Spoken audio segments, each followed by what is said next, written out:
ሰላም እንዴት ናችሁ? ወደ መንጌቲው ባድማጭ ተመልካቾቻችን በድጋሚ እንኳን ወደ ቻናሌ በሰላም መጣችሁ። ዛሬም በክፍል 41 COC ጥያቄና መልስ ይዤላችሁ ቀርቤያለሁኝ። በክፍል 41 ይዤላችሁ የቀረብኩት የCOC ጥያቄና መልስ ሪሰርች ሜቶዶሎጂ ወይም ከሪሰርች ጋር የተያያዙ ነሐሴ 2013 ላይ ተሠርቆ የወጡ የጤና ሚኒስቴር ፈተና ይሆናል ማለት ነው። አድማጭ ተመልካቾቻችን ሁሌም እንደምንላችሁ ለቻናላችን አዲስ ሆናችሁ ቻናሉ ላይክ፣ ሼር፣ ሰብስክራይብ በማድረግ ሁሉ ጊዜ የምንሰራቸው አስተማሪ የጤና መረጃና እንደዚሁ የCOC ጥያቄና መልስ ተደራሽ እንዲሆኑ ላይክ፣ ሼር፣ ሰብስክራይብ በማድረግ አጋራችን ሆኑ እንላለን። ቀጥታ ወደ ዛሬው አስተማሪ ቪዲዮ ነው የምንወስዳችሁ። አድማጭ ተመልካቾቻችን መልካም ቆይታ። በመጀመሪያ የምንመለከተው በክፍል 41 COC ጥያቄና መልስ a researcher wants to conduct about study marso among 867 sample of household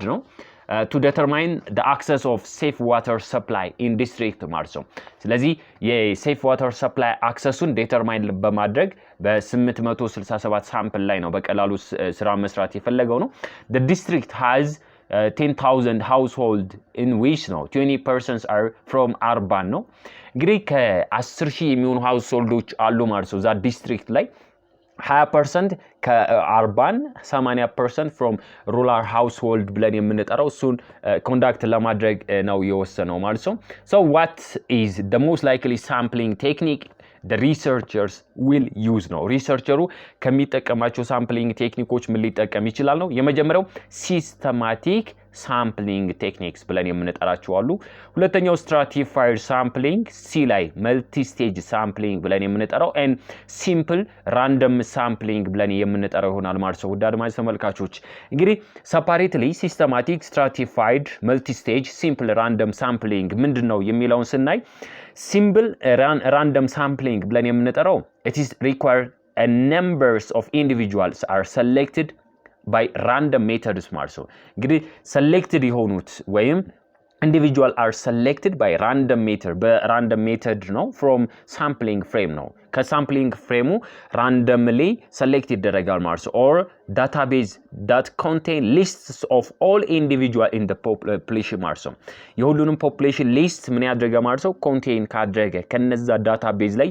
ወስደን ማለት ነው ምንሰራ ከሆነ each members of population equal chance of being included in the study ማለት ነው። እንግዲህ ሲምፕል ራንደም ሳምፕሊንግ ቴክኒክ ላይ በምንመጣበት ሰዓት ሁሉም ሜምበሮች ኢኳል ቻንስ አላቸው ማለት ነው to be included or being included in the study ማለት ነው።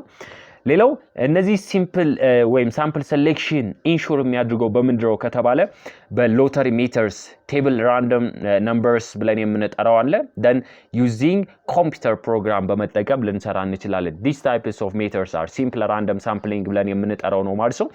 ሌላው ሲስተማቲክ ራንደም ሳምፕሊንግ ብለን የምንጠራው also called ነው internal sampling ብለን እንጠራዋለን በሌላ ወይ ነው። እንግዲህ ሲስተማቲክ ሳምፕሊንግ የምንለው selections of study individuals from sampling frame ነው። ሲስተማቲካሊ rather than fully random ነው። እንግዲህ randomly ሳይሆን ሲስተማቲካሊ ከሳምፕሊንግ ፍሬም በቀላሉ select የሚደረግ ከሆነ that types of sampling methods are systematic random sampling ብለን እንጠራዋለን ወይም internal sampling ነው የምንለው።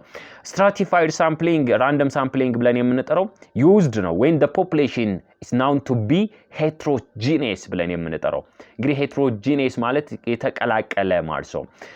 the population is divided into the homogeneous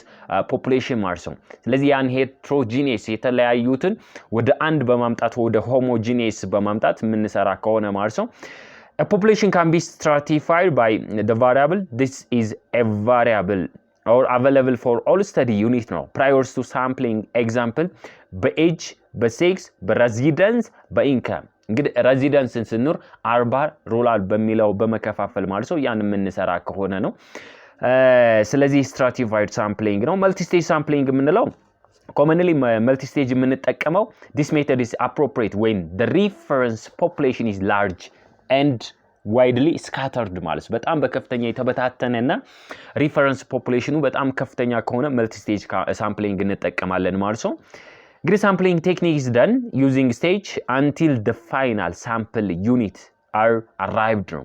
የፋይናል ሳምፕል ዩኒቱ እስከሚደርስ ያ ማለት ፋይናል ሳምፕል ዩኒቱ either household or person ማለት ነው ዛስ ከሚደርስ ድረስ በቀላሉ በስቴጅ ክላሲፋይድ የምናደርግበት ሰሌክት የምናደርግበት ነው ከወረዳ ቀበሌ ከቀበሌ ሰብ ቀበሌ የምንለው ከዛ ሃውስሆልድ ነው እንግዲህ ወረዳ ላይ ፕራይመሪ ሳምፕል ዩኒት ብለን የምንጠራው እሱ ነው PSCU ነው የምንለው ቀበሌ ላይ ሰከንዳሪ ሳምፕል ዩኒት ነው ወይም SSU እንለዋለን ቴርሺያሪ ሳምፕል ዩኒት ላይ ወይም TSCU ሰብ ቀበሌ ላይ then finally household or a person finally የሳምፕል ዩኒቱ arrived እስከሚሆን ድረስ የምንሰራ ከሆነ ነው እንግዲህ እዚህ ጋር የሚያሳየን 867 ሳምፕሎች አሉ ከዛ ውስጥ 20% from urban 80% rural ያ ማለት በሬዚደንሳቸው ከፋፍሏቸዋል ነው ለዚህ ይሄንን ለመስራት የምንጠቀምበት ሳምፕሊንግ ሜተርስ ማንኛው ሊሆን ይችላል በምንልበት ሰዓት ባጭሩ ከሲስተማቲክስ ከስትራቲፋይድ then መልቲ ስቴጅ እና ምን simple random sampling method ነው እንግዲህ stratified በሬዚደንት በኤጅ በሴክስ ክላሲፋይ የምናደርግበት ያ ማለት heterogeneous ግሩፑን ወደ homogeneous ግሩፕ ለማምጣት የምንጠቀምበት ነው so the correct answer is B ነው ሌላው ሁለተኛው ጥያቄ ላይ a nurse working in ART clinic of hospital ማለት ነው ግን ነርሱ ART clinic ወይ anti-retroviral treatment clinics ብለን የምንጠራው HIV positive line ማለት summarize CD4 count T cell is 13 HIV positive patients who were treated with highly active anti-retroviral therapy ምንለዋል HAART ምንለው highly active anti-retroviral therapy treat የሆኑ ነው እንደማርስ ነው for the last 6 months ማርስ ነው so the CD4 T cell count were ነው 230 205 313 207 227 245 173 58 103 181 105 301 እና 169 ነው ይሄ CD4 T cell ካውንታቸው ይሄን ይመስላል ማለት ነው እንግዲህ ይሄንን ጥያቄው ምንድነው calculate the median CD4 T cell count of this HIV positive patient ማለት ነው የነዚህን HIV positive CD4 count T cell patientዎች ሚዲያኑን ምንድነው ምን ይሆናል ካልኩሌት አድርጉስ ነው የሚለው እንግዲህ መጀመሪያ ላይ ወደ ስራ ከመግባታችን በፊት ምን ማድረግ አለብን ወደ ሚዲያን ለማስቀመጥ ዳታ ordered from smallest to largest ማለት ነው ዳታዎችን ከስሞለስት ወደ largest ማለት ነው እንደረድራቸዋለን ያ ማለት ወደ ስንት አሉ ወደ 13 ናቸው 58 መጀመሪያ ከዛ 103 105 169 173 181 205 207 227 230 245 301 እና በመጨረሻ 313 አድርገን ምን ማድረግ በኦርደር እናስቀምጣቸዋለን ስለዚህ ሚዲያንን ለመስራት የምንጠቀምበት ሳምፕል ሳይዝ ማለት n ስንት ነው 13 ነው the median is ነው ስለዚህ እሱን ለመስራት የምንጠቀመው n+1 ሳምፕል ሳይዝ ሲደመር 1 ሲካፈል ለ2 የምናደርግበት ነው እንግዲህ ሳምፕል ሳይዙ ስንት ነው ብለናል 13 ነው ብለናል 13 ሲደመር 1 ሲካፈል ለ2 ማለት 14 ለ2 7 ስለዚህ ከታች ወይም ከስሞለስት ወደ ላርጀስት በደረደርናቸው ወይ ከመጀመሪያው ስሞለስት ወደ ላርጀስት ሰባተኛው ላይ ስንቆጥር ማለት ነው ስለዚህ 58 103 105 169 173 181 እና 205 ብለን የምንጠራው አለ ስለዚህ በመንደረድርበት ሰዓት ሰባተኛው the medians of CD4 T cell count of this HIV positive patient ይሆናል ማለት ነው ስለዚህ ምርጫችን 173 ይለናል 181 205 እና 207 ነው ለዚህ ሰባተኛው ላይ ነው የሚገኘው ሰባተኛው ላይ ደግሞ የምናገኘው 205 ነው ስለዚህ ሚዲያንን ለመስራት ሳምፕል ሳይዙ ሲደመር 1 ሲካፈል ለ2 አድርገን የሚመጣልንን ቁጥር መስራት እንችላለን the median value is 205 ማለት ነው ይሆናል ነው ለዚህ the correct answer is C ሌላው a researcher wants to conduct study on the prevalence and associated factors ማለት ነው እንግዲህ prevalence and associated factors of trachoma ነው among under 5 children ማለት ነው ከ5 ዓመት በታች ያሉ ህፃናቶች ላይ ስለ ትራኮማ ማለት ነው prevalence እና associative factor ምን ያክል prevalence አለ associative factor ምንድነው የሚለው እሱን ለመስራት ፈልጓል ነው then the researcher wants to set appropriate objective now ለዚህ appropriate የሆነ objective ማስቀመጥ ፈልጓል ነው so what is the most likely specific objectives of this research ማለት ነው የዚህ specific objectives of this research የዚህ ሪሰርቹ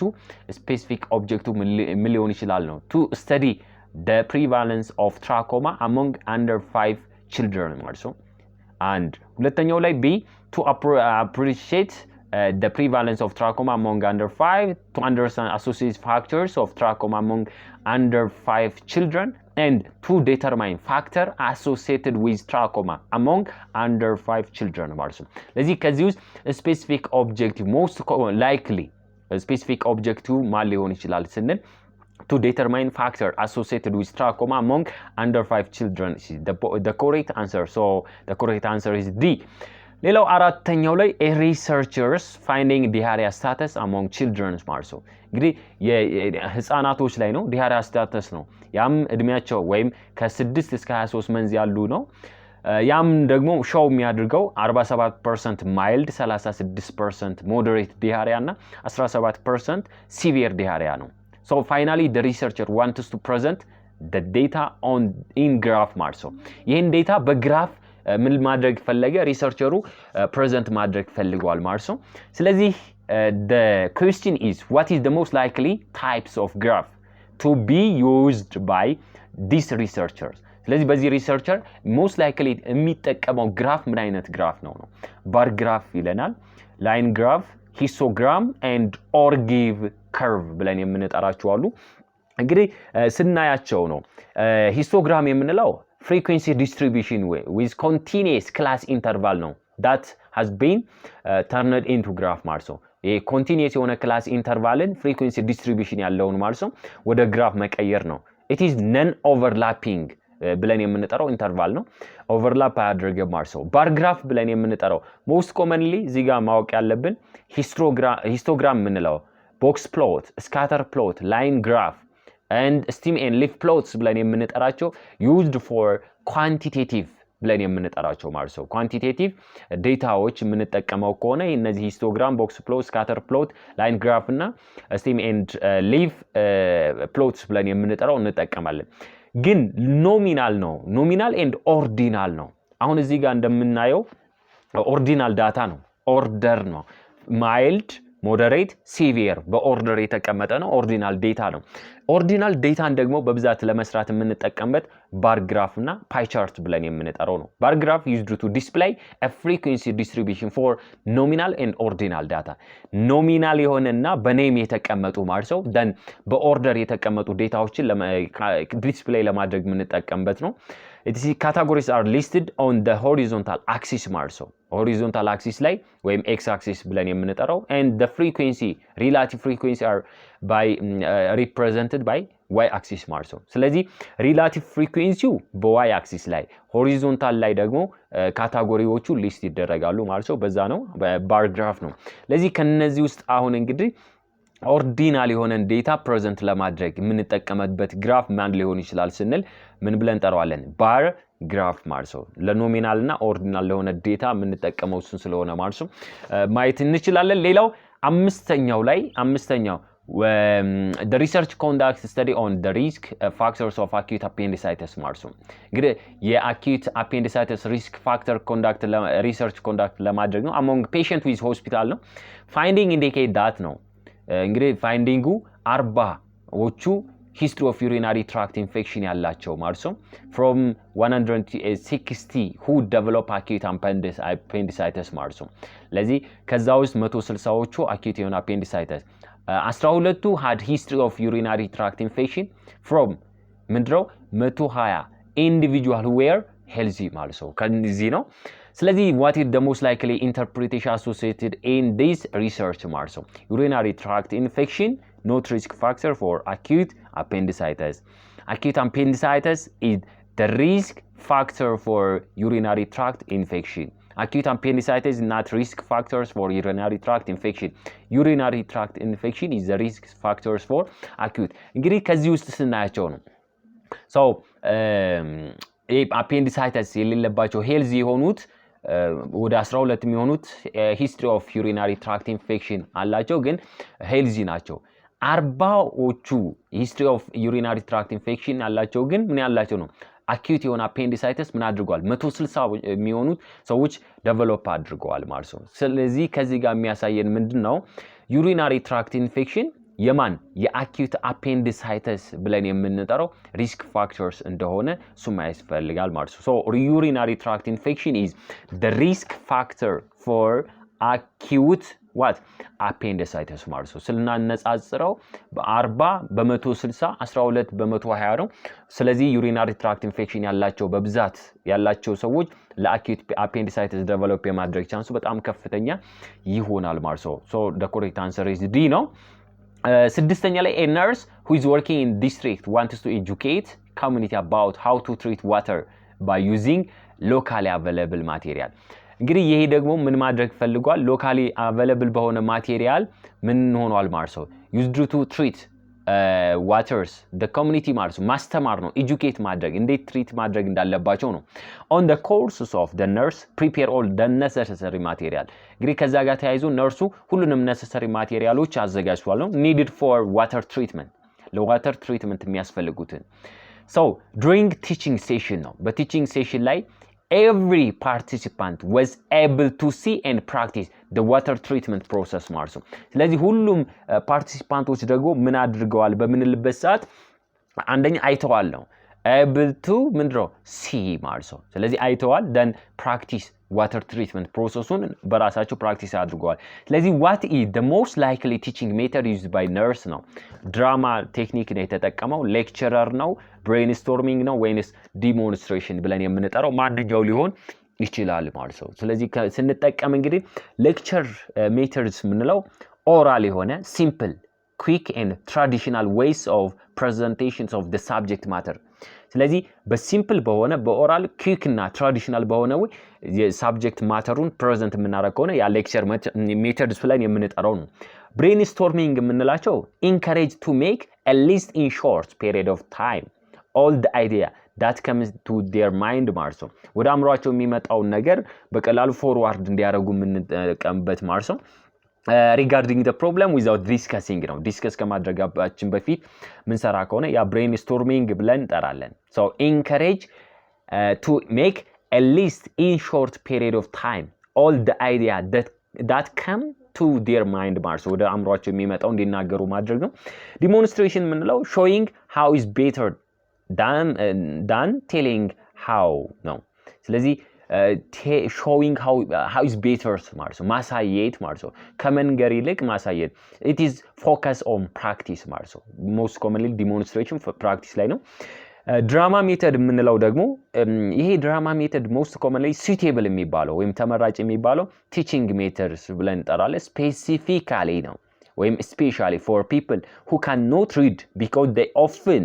present this idea dramatically ነው ስለዚህ ምን ለማድረግ ማንበብ ለማይችሉ dramatically present ስለሚደረግ especially suitable teaching methods ብለን የምንጠራው ነው illiterate የሆኑት ማለት ነው ከዚህ ውስጥ ስለዚህ እዚህ ጋር የሚለን ምንድነው ስለ ዋተር ትሪትመንቱ ለማስተማር የተለያዩ ማቴሪያሎችን አዘጋጅቶ አሳየ ከዛም በኋላ በራሳቸው ፕራክቲስ እንዲያደርጉ አደረጋቸው ማለት ነው ከዛ ጋር ተያይዞ የተጠቀምነበት ቲቺንግ ሜተድስ በመነርሱ ማል ሊሆን ይችላል ስንል ዲሞንስትሬሽን ሜተድ ማለት ነው ሞር ኦፍ ፕራክቲስ ላይ ፎከስ ያደረገ ስለሆነ ትክክለኛው መልስ ዲ ነው ማለት ነው ሌላው እንግዲህ ፕላሲቦ usually referred as ነው control treatment randomized selection interview ብለን የምንጠራው ስለዚህ ማንኛውን የያዘ ነው ይለናል እንግዲህ ፕላሲቦ ማለት ምንድነው ኮንትሮል ማለት ነው ፕላሲቦ ማለት ኮንትሮል ማለት ነው ኮንትሮል ግሩፕ ነው ትሪትመንት ግሩፕ ትሪትመንት እንሰጣለን ፕላሲቦ ምንለው ፎልስ ትሪትመንት ደግሞ ያ ኮንትሮል የሆነ ግሩፕ ነው ስለዚህ ፕላሲቦ ማለት ትሪትመንት ኮንትሮል ግሩፕ ማለት እንደሆነ እሱ ማየት ያስፈልጋል ስለዚህ ሰባተኛው ትክክለኛ መልስ ኤ ነው ማለት ነው ስምንተኛው ላይ blank is a set of element taken from larger population ስለዚህ set of element ነው ይሄም የሚወሰደው ከላርጀር ወይም ከብዙ population according to certain rule ማለት ነው በተለያዩ ሩሎች የሚወሰድ ከሆነ ነው sample ብለን የምንለው population placebo and ምንድነው statistics ብለን የምንጠራው ነው እንግዲህ ከዚህ ውስጥ a set of element taken from large population ከላርጅ የሆኑ population take የሚደረግ ከሆነ ያ ምን ብለን እንጠራለን ማለት ነው sample ነው አሁንም the correct answer is A ሌላው ዘጠነኛው ላይ in which of the following non-random sampling technique does the researcher asked the research participant to identify other potential research ምንድነው ማለት ነው participants ብለን የምንጠራው እንግዲህ ከነዚህ ውስጥ non random sampling techniques ብለን የምንጠራው ነው ሪሰርቸሩ አስክ የሚያደርገው ሪሰርች ፓርቲሲፓንት to identify other potential research participant ለዚህ ያ ሪሰርች ፓርቲሲፓንቱ ሌላ ሪሰርች ፓርቲሲፓንት ምን እንዲያደርግ አይደንቲፋይ እንዲያደርግ የምንጠቀምበት ማለት ነው purposive quota snowball and convenience sampling methods ብለን የምንጠራው ነው ለዚህ እሱን እንግዲህ non random sampling techniques ብለን የምንጠራቸው እንግዲህ sampling techniques ላይ ስንመጣ ሁለት አይነት sampling techniques ይኖራሉ non random sampling technique እና probability or sampling technique ነው non probability እና probability sampling non probability sampling ማለት ቻንስ ላይኖር አይኖራቸው ኢኳል የሆነ ቻንስ ማይኖራቸው ከሆነ ማለት ነው probability ካለ ምንድነው የሆነ ቻንስ ይኖራል ማለት ነው that the sample is included into the study ማለት ነው ስለዚህ ያን probability non probability ብለን ነው non probability sampling technique ብለን የምንጠራቸው ደግሞ እነዚህ convenient or haphazard sampling ምንለው አለ voluntary sampling judgment quota snowball sampling ብለን የምንጠራቸው ናቸው እንግዲህ እስኪ separately ስናያቸው ነው convenient ማለት haphazard ወይም accidental sampling ብለን እንጠራለን ይሄ convenient ብለን የምንጠራው study unitu select የሚደረገው since they are accessed easily and convenient to select ማለት ነው easily access ሆኑና ለselection convenient ሲሆኑ select የምናደርገው ከሆነ they are not normally representative of the target population እንግዲህ በብዛት ስናየው convenient haphazard or accidental sampling not ምንድነው ማለት ነው the representative of target population አይሆንም ማለት ነው ሌላው judgment sampling ምንለው አለ judgment sampling is sometimes called purposive sampling ብለን እንጠራዋለን በሌላ ወይ ማለት ነው quota sampling ምንለው specific ምንድነው numbers of unit or quota for various subpopulations have been filled ማለት ነው ለስፔሲፊክ የሆነ ዩኒት ምንድነው ስፔሲፊክ የሆነ number መስጠት ነው focus on satisfying the sample size from specified subpopulation ማለት ነው ከዛ specified ከሆነ subpopulation sample size ምን ማድረግ satisfy ማድረግ focus የሚያደርግ ከሆነ quota sampling ብለን እንጠራለን ነው ሌላ snowball ነው እንግዲህ ይሄ snowball ብለን የምንጠራው used for hidden study population which are difficult to access easily ነው hidden population የሆነ ወይም difficult access ለማድረግ difficult የሆኑ a technique of selecting sample where existing study subject recruit ምንድነው the future subject ማለት ነው እንግዲህ study subject to recruit እንዲያደርግ ነው the future subject among their friends ማለት ነው ለምሳሌ study population would be drug user ከሆነ commercial sex workers others ምንላቸው ከሆነ በእነዛ አማካኝነት የሚሆን ከሆነ ያ ነው so snowball sampling techniques ብለን የምንጠራው አሁንም እዚህ ጋር potential research participant ምን እንዲሆን ነው recruit እንዲያደርግ research participant identify እንዲያደርግ ነው የተጠየቀው ማለት ነው ስለዚህ ያ snowball sampling methods ብለን የምንጠራው ማለት ነው ማየት እንችላለን ነው probability sampling ስንል ግን በprobability sampling ላይ በምንመጣበት ሰዓት እነዚህ simple random sampling systematic random sampling stratified sampling cluster እና multi stage ብለን የምንጠራቸው እነዚህ probability ናቸው ስለዚህ probability non probability የሚባሉትን እሱን ማየት ያስፈልጋል ነው ሌላው 10ኛው ላይ a sampling frame ነው is ነው ስለዚህ ማንኛው ሊገልጽ ይችላል a summary of various stage involved in designing survey ይለናል and ሁለተኛ ላይ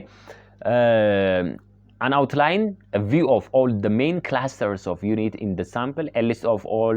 unit in the population from which sample will be selected ብለን የምንጠራው and the wooden frames ብለን የምንጠራው used to display the table of random number ነው እንግዲህ ከዚህ ውስጥ ማንኛው ነው sampling frame ያሳይ ከተባለ sampling frame ማለት a list of all unit in the population from which the sample will be selected የምናደርግባቸው population unitu ያ sampling frame ብለን እንጠራለን so the correct answer is C ነው ማለት ነው 11ኛ የsimple random sampling is one in which ነው የsimple random sampling አንዱ ነው ማንኛው ነው እንግዲህ simple random sampling በምንመጣበት ሰዓት from random starting point ማለት ነው every ends ብለን unit from sampling frame is selected ይላል and then probability strategy is used making result difficult to generalize ነው የሚለን the researcher has certain quota of respondent to fill for various social groups ማለት ነው because every unit of population has been equal chance of being selected ማለት ነው እንግዲህ simple random sampling ቅድም ላይ እንደተነጋገር ነው simple random sampling technique ከተባለ ምንድነው required numbers of individual are selected by random methods ነው and database ብለን የምንጠራው that the contain list of all individual in the population እነዛ ፖፑሌሽኖች ደግሞ each members of the population have ምንድነው equal chance of being included in the study ማርሶ ስለዚህ equal የሆነ ቻንስ አላቸው ነው ስለዚህ ይሄን ተማርከዘን simple random sampling ትክክለኛው የሆነው ማንኛው ነው ከተባለ the correct answer is ምንድነው D ነው ማለት every unit in the population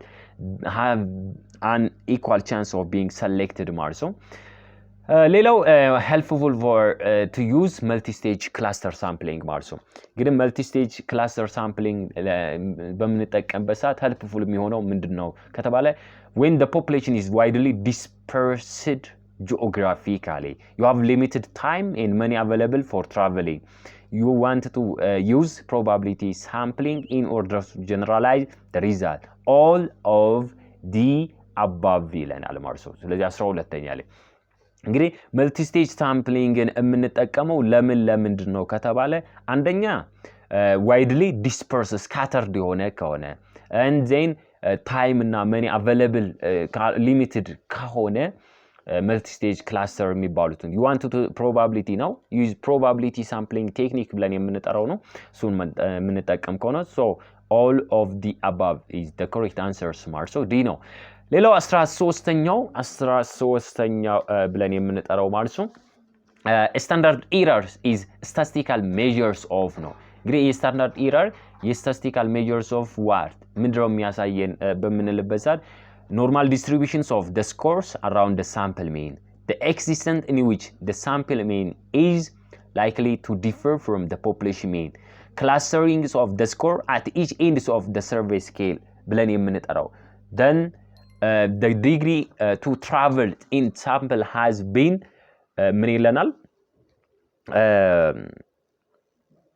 በምንሰራበት ማለት ነው ስለዚህ የስታንዳርድ ኤረር ስታቲስቲካል ሜዠሩ ማንኛው ነው ከተባለ እንግዲህ 13ኛው ላይ ማለት ነው ስፔሻሊ ስታንዳርድ ኤረር የሚያሳየን ስፔሲፊካሊ ምንድነው የሚያደርገን it is the existence in which a sample mean is likely differ from population mean ማለት ነው ስታንዳርድ ኤረሩ የሚያደርገው ምንድነው ሳምፕል ሚኑ ከፖፑሌሽን ሚኑ ምንድነው ዲፈር ያደርጋል ብሎ በቀላሉ የሚወስድ ከሆነ ማለት ነው so the correct answer is B ማለት ነው 14ኛው what effect does increasing the sample size have upon sampling errors ማለት ነው so what effect does increasing sample size እንግዲህ ሳምፕሊንግ ኤረር ጋር ተያይዞ ሳምፕል ሳይዝን መጨመሩ ምን ያመጣል ነው reduce sampling errors